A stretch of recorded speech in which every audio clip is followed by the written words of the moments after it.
The AKC recognizes the Afghan Hound as part of the Hound group, known for its elegance, speed, and long coat.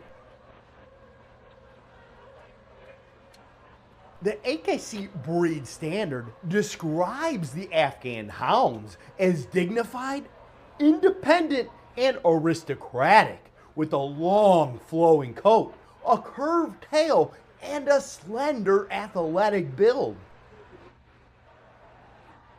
The AKC, the American Kennel Club, accepts many colors for Afghan Hounds, including black, cream, red, blue, brindle, and combinations like black and tan.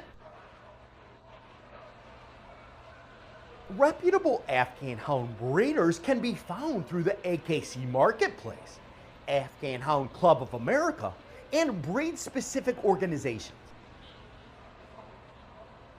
The Afghan Hound Club of America is the official AKC parent club for the breed, promoting breed standards, health, and responsible ownership.